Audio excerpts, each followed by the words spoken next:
The spaceship pierced the atmosphere. Below, a tapestry of vibrant green unfolded. Emerald forests stretched as far as the eye could see.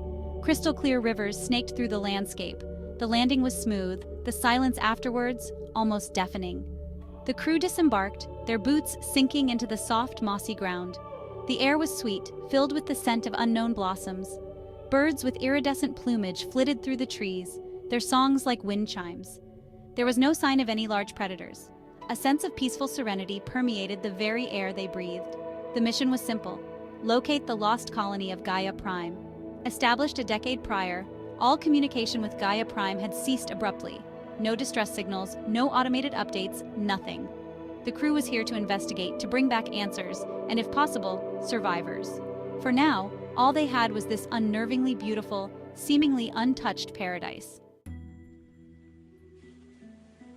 Days turned into weeks as the crew explored. Their initial awe at the planet's beauty was slowly replaced by a creeping unease. Everywhere they went, the same story unfolded: untouched nature, abundant flora and fauna, but no sign of intelligent life. No settlements, no cultivated lands, no sign of the colony they sought. They found remnants, whispers of a lost civilization. Crumbling structures, overtaken by vines and roots, stood like forgotten sentinels. Weathered metal peeked through the undergrowth, hinting at structures long gone. The silence was the most deafening alarm bell, amplifying their growing fear. The absence of any distress signals was particularly troubling. The colonists were prepared for almost any eventuality. Their communication systems were state-of-the-art. Something was terribly wrong. The crew pressed on, their hope dwindling with each passing day, replaced by a chilling certainty that they were walking into the heart of a mystery far greater than they could have imagined. Deep within the heart of the forest, they found it, a clearing dominated by a colossal metallic skeleton. The remnants of a spacecraft much older than their own lay half-buried in the earth. Vines and creepers had woven themselves around its hull, turning metal and technology into an artificial hill. Cautiously, they approached. The air around the crashed ship felt different, heavier somehow.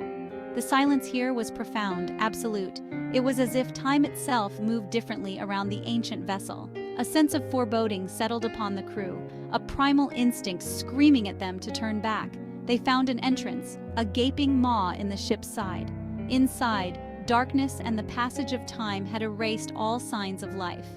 Dust-covered consoles and rusted equipment hinted at a technological prowess far exceeding their own. There was a sense of sadness here, the weight of a story untold, a tragedy long past. It was a tomb, a silent testament to a forgotten journey. Section 4. The Children of Forever. Emerging from the ancient spacecraft, they encountered the impossible. A group of children, naked and barefoot, emerged from the forest. Their eyes were wide with innocent curiosity, their smiles disarmingly pure. They approached without fear, their laughter like the tinkling of a stream. The children were a kaleidoscope of ethnicities, their features a blend of familiar and strange. They spoke a language the crew couldn't understand, yet their gestures were welcoming, their touch gentle. It was as if they had never known malice, never encountered cruelty. The crew, hardened by years of space travel and the harsh realities of exploration, found themselves disarmed by the children's innocence.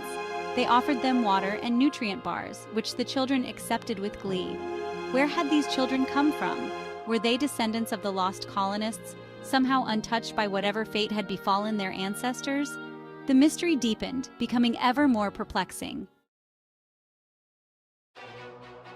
Section 5. The Unraveling of Time. The crew began to notice changes, subtle at first. Aches and pains faded, replaced by a newfound vitality. Wounds healed at an accelerated rate. Their reflections in the still pools of water seemed younger, more vibrant.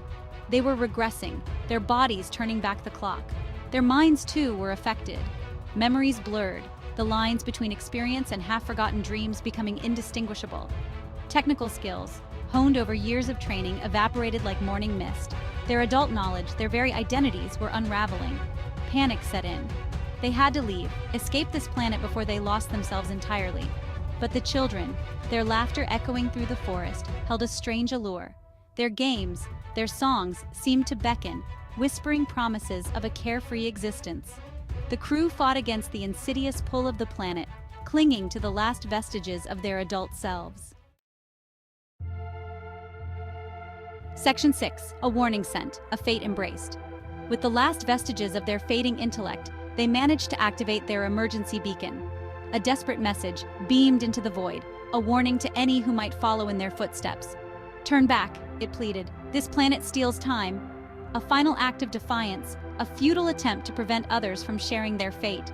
The children watched with innocent eyes as the adults around them changed. They felt no fear, no sadness, only a childlike acceptance of the inevitable.